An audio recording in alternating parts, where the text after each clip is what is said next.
News 18 Madhya Pradesh Chhattisgarh की बादशाहत बरकरार। गांव शहर नहीं बल्कि बना पूरे प्रदेश का सबसे विश्वसनीय और नंबर 1 न्यूज चैनल। आपका बहुत बहुत शुक्रिया।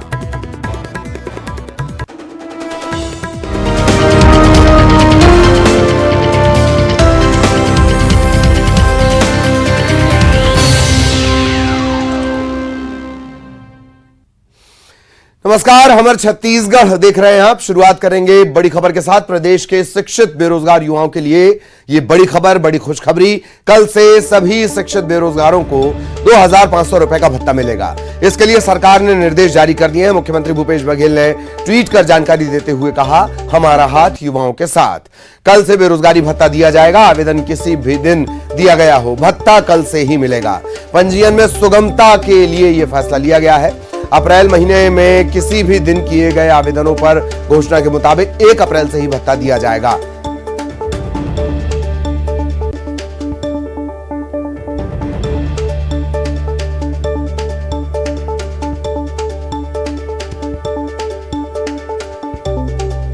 तो कल से मिलेगा बेरोजगारी भत्ता। इसका ऐलान मुख्यमंत्री ने किया था। बजट में भी इस बात का जिक्र किया गया था। लगातार इस बेरोजगारी भत्ते को लेकर विपक्ष हमलावर था, तो एक और वादा भूपेश बघेल सरकार ने पूरा किया।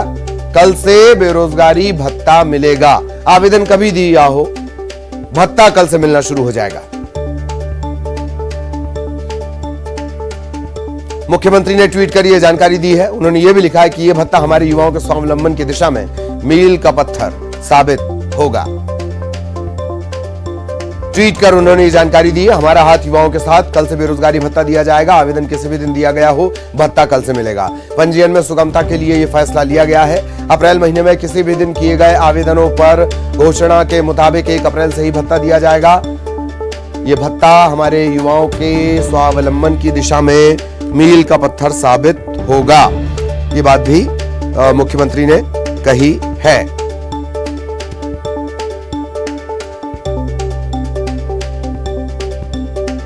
ट्वीट कर उन्होंने जानकारी दी है। कल से बेरोजगारी भत्ता।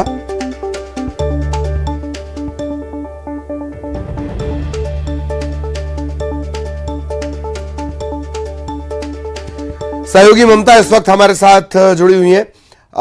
ममता, कल से बेरोजगारी भत्ता, एक और वादा पूरा।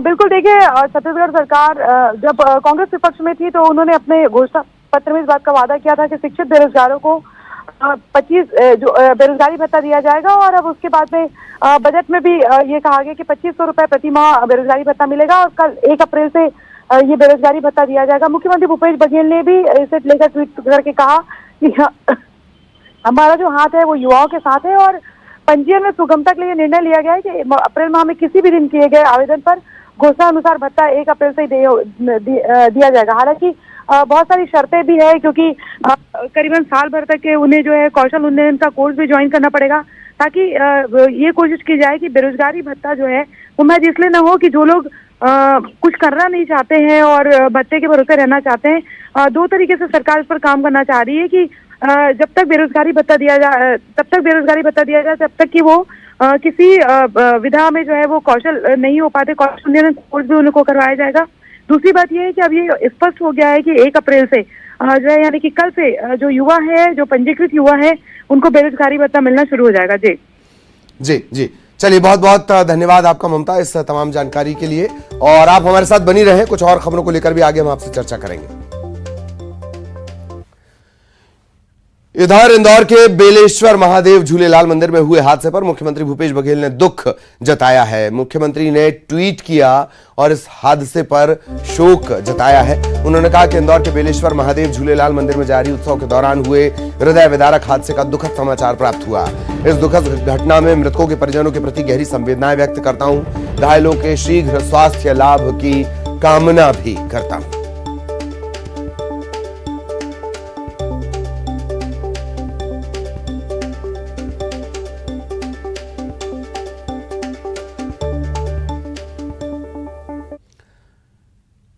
इधर राहुल गांधी की सांसदी खत्म होने पर कांग्रेस अब सड़क पर उतरने जा रही है। कांग्रेस आज जिला मुख्यालयों में लोकतंत्र बचाओ शांति मार्च निकालेगी। जिले के ऐतिहासिक स्मारकों पर कांग्रेस का लोकतंत्र बचाओ शांति मार्च होगा। इसके अलावा युवक कांग्रेस आज प्रदेश भर में मशाल जुलूस निकालेगी। प्रदेश के सभी ब्लॉक और जिला मुख्यालयों में मशाल जुलूस निकाला जाना है। इससे पहले मशाल जुलूस निकालने से पहले सभी जिलों में मंत्री, सांसद और विधायक प्रेस कॉन्फ्रेंस करेंगे। राहुल गांधी के मुद्दे को लेकर पूरे देश में 30 अप्रैल तक जय भारत सत्याग्रह कांग्रेस चला रही है।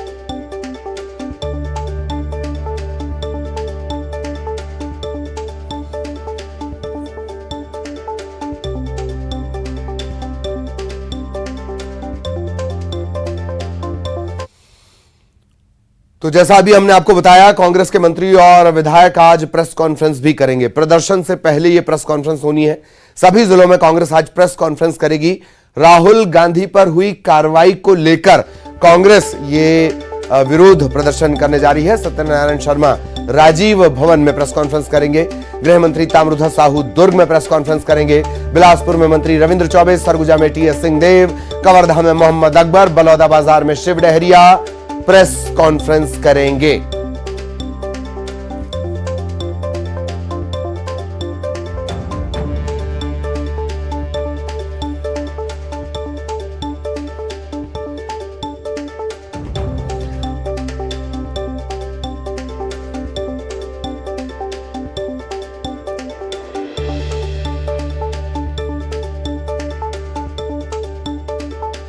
आज प्रदर्शन से पहले प्रेस कॉन्फ्रेंस की जानी है। सहयोगी ममता हमारे साथ जुड़ चुकी हैं, सीधे ममता के पास आपको लिए चलेंगे। ममता, प्रदर्शन से पहले प्रेस कॉन्फ्रेंस, जी।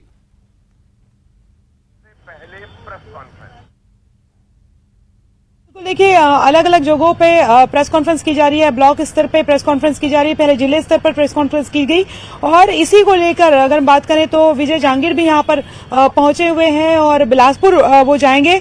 पहले ये एक स्ट्रेटेजी बनाई गई है कि पहले प्रेस कॉन्फ्रेंस की जाएगी और बताया जाएगा कि जो राहुल गांधी की संसद की जो सदस्यता रद्द की गई है उसमें किस तरीके से उनके जो लोकतंत्र के अधिकार हैं उनका हनन किया गया और किस षड्यंत्र के तहत कांग्रेस का कहना है कि ये सब किया गया ताकि राहुल गांधी जो बोलना चाहते हैं उसे रोका जा सके।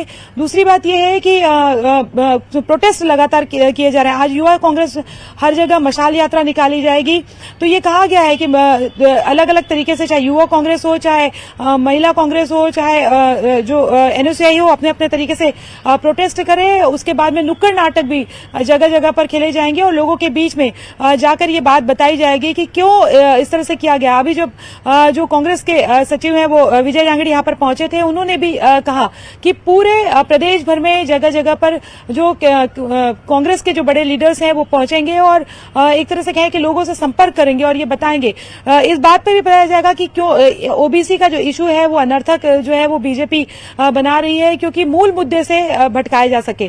तो मशाल यात्रा के साथ ही और भी अलग अलग प्रोटेस्ट जो है वो दिखाई देंगे आने वाले समय में। जी, और भी प्रोटेस्ट दिखाई देंगे आने वाले समय में। बहुत बहुत शुक्रिया आपका इस तमाम जानकारी के लिए। सहयोगी ममता विस्तार से जानकारी दे रही थी। और आज भिलाई, जगदलपुर और भिलाई चरौदा इन नगर निगम में बजट पेश होना है। भिलाई नगर निगम में महापौर नीरज पाल बजट पेश करेंगे। बजट के दौरान हंगामे के भी पूरे आसार हैं। जगदलपुर में मेयर सफिरा साहू अपना बजट पेश करेंगी। महापौर लगभग 2.5 अरब से ऊपर का बजट पेश कर सकती हैं। बजट में ट्रांसपोर्ट नगर, घड़ी चौक, ऐसे कई जगहों के विकास कार्यों को शामिल किए जाने की बात कही जा रही है। बजट के दौरान विपक्ष यहां पर भी हंगामा कर सकता है। भिलाई चरौदा नगर निगम में आज महापौर निर्मल कोसरे बजट पेश करेंगे।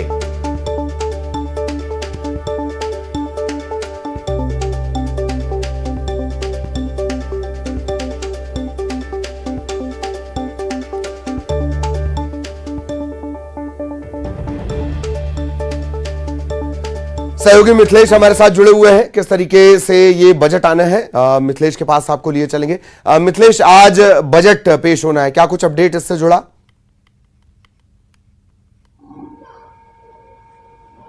देखिए ललित, काफी महत्वपूर्ण ये माना जाता है बजट। जब भिलाई नगर निगम का बजट पेश होने वाला हो तो निसंदेह सभी की निगाहें इसमें टिकी होती है, और ऐसे वक्त में बजट पेश हो रहा है जब नगर निगम आर्थिक संकट से जूझ रहा है। संपूर्ण प्रदेश में यदि बात किया जाए तो भिलाई नगर निगम अति महत्वपूर्ण माना जाता है, हर दृष्टिकोण से महत्वपूर्ण माना जाता है।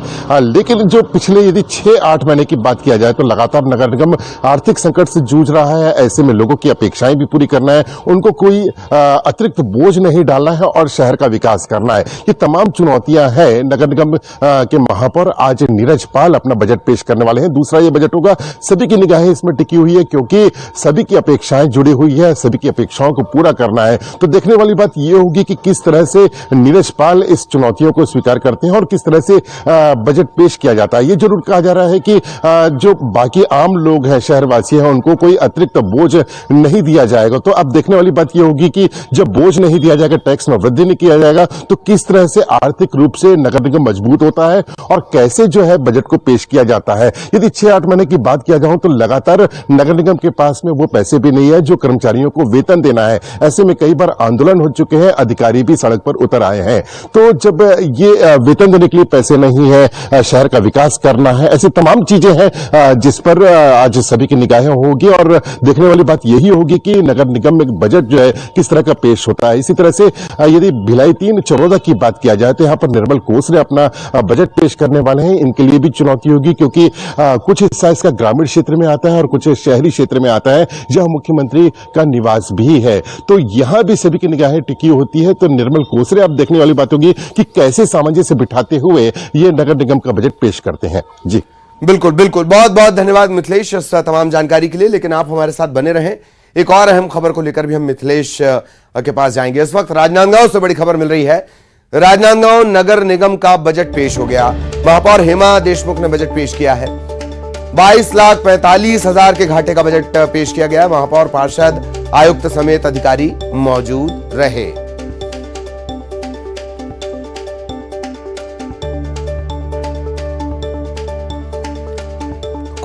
राजनांदगांव नगर निगम का बजट पेश हो गया है। महापौर हेमा देशमुख ने बजट पेश किया है। 22,45,000 के घाटे का ये बजट पेश किया गया है। इस दौरान महापौर, पार्षद, आयुक्त और जो तमाम अधिकारी हैं निगम से जुड़े हुए वो मौजूद रहे। उनकी मौजूदगी में 22 लाख से ज्यादा के घाटे का बजट पेश किया गया।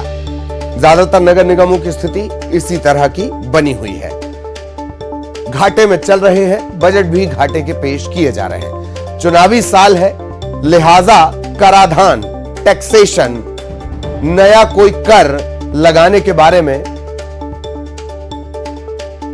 सोचा भी नहीं जा रहा है। तो राजनांदगांव नगर निगम का बजट पेश हो गया है। महापौर हेमा देशमुख ने बजट पेश किया है।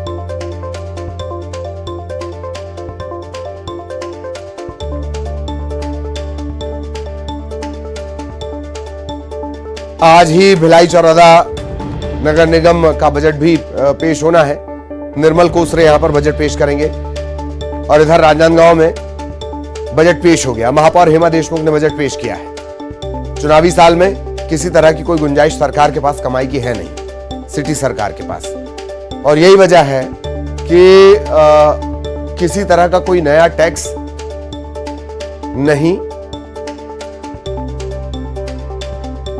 लगाया गया। कंगाली, गरीबी से जूझ रहे हैं ज्यादातर नगर निगम, ज्यादातर निकाय। उस बीच लगातार अलग अलग निगम अपना बजट पेश कर रहे हैं। राजनांदगांव नगर निगम का भी बजट पेश हुआ।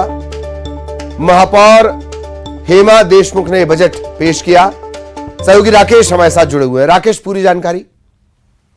जी ललित, मैं आपको बता दूं कि महापौर हेमा देशमुख ने ये बजट पेश किया है और ये लगभग 22,45,000 से अधिक के घाटे का बजट पेश किया गया है उनके द्वारा। वहीं लगातार जो है नेता प्रतिपक्ष हैं, जो बीजेपी विपक्ष में बैठी है, वो हंगामा कर रही है और लगातार हंगामा का जो दौर है वो जारी है और सदन में अभी भी कार्रवाई चल रही है और महापौर लगातार जो है वो जो बजट के संबंध में जानकारी दे रही हैं। साथ ही आपको बता दूं कि विकास कार्यों की रूपरेखा भी तैयार की गई है और जो सत्ता पक्ष है, कांग्रेस जो निगम में बैठी हुई है, वो विकास के मुद्दे को लेकर बात कर रही है। वही जो विपक्ष में जो बीजेपी बैठी है, वो लगातार इनका विरोध कर रही है और ऐसे विरोध का दौर जारी है और अध्यक्ष के आसंदी तक आप देख सकते हैं कि ये जो हैं बीजेपी के जो पार्षद हैं, नेता प्रतिपक्ष हैं, वो पहुंच रहे हैं। धन्यवाद राकेश इस तमाम जानकारी के लिए। सहयोगी राकेश विस्तार से जानकारी दे रहे थे। कोरबा से बड़ी खबर, कोरबा नगर निगम में आज बजट पेश होना है। सदन में विपक्ष ने सत्ता को घेरने की रणनीति बनाई है। सत्ता पक्ष और विपक्ष के 12 पार्षदों ने सवाल लगाए हैं। राजीव गांधी इंडोर ऑडिटोरियम में यह पूरी बैठक होगी बजट को लेकर। आज ये बजट पेश होना है।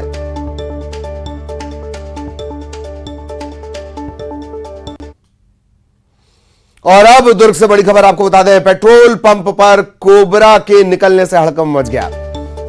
तकरीबन 6 फीट का कोबरा निकला और फिर सनसनी फैलती चली गई। पाटन के पेट्रोल पंप पर यह सांप निकला। तत्काल स्नैक कैचर को इत्तला दी गई। वो आए, इस कोबरा को सुरक्षित उन्होंने पकड़ा, इसका रेस्क्यू किया। पेट्रोल पंप पर कोबरा के निकलने से थोड़ी देर के लिए अफरा तफरी और सनसनी फैल गई। सहयोगी मिथिलेश हमारे साथ लगातार बने हुए हैं। मिथिलेश के पास आपको लिए चलेंगे। मिथिलेश, पेट्रोल पंप पर कोबरा,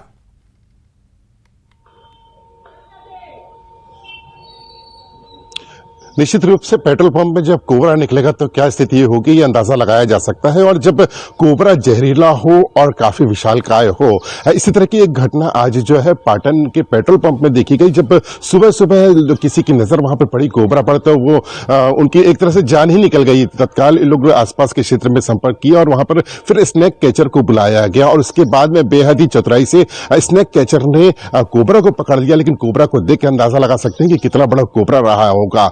लेकिन बड़े ही उसको चतुराई से उसने पकड़ा है और उसके बारे में बताया गया और उसको सुरक्षित पकड़कर उसको सुरक्षित स्थान पर भेज दिया गया है ताकि किसी को कोई नुकसान ना पहुंचे। न सांप को नुकसान पहुंचा है इस पूरे मामले में, ना ही किसी व्यक्ति को इसमें नुकसान पहुंचा है। तो एक तरह से एक सुरक्षित रेस्क्यू किया गया है और ये लोगों को संदेश दिया गया है कि वो भी सांप जो होते हैं वो भी हमारे प्रकृति की एक अंग है, उनको मारे ना और उनको। बहुत बहुत धन्यवाद मिथिलेश इस तमाम जानकारी के लिए। पेंड्रा में भी इस तरीके का घटनाक्रम सामने आया। घर में सांप निकलने से हड़कंप मच गया। सकोला में एक ग्रामीण के घर भयंकर सांप निकला। सर्प मित्र को बुलाया गया और फिर इसका रेस्क्यू किया गया। यहां पर भी कोबरा ही निकला है। रेस्क्यू के बाद कोबरा को ले जाकर सुरक्षित जंगल में छोड़ दिया गया। इधर पश्चिमी विक्षोभ के चलते प्रदेश के कई जिलों में मौसम का मिजाज अचानक बदल गया। धमतरी, सूरजपुर, अंबिकापुर, बलरामपुर, जशपुर इन समेत कई जिलों में बारिश हुई। बारिश से फौरी तौर पर गर्मी से लोगों को राहत मिल गई, लेकिन किसानों को बड़ा नुकसान हुआ। खेत में खड़ी फसल को बेमौसम बारिश के चलते नुकसान हुआ। कई जिलों में बारिश के साथ साथ ओला गिरने की भी खबर है। मौसम वैज्ञानिकों का कहना है कि पश्चिमी विक्षोभ के चलते मौसम के मिजाज में तब्दीली आई है।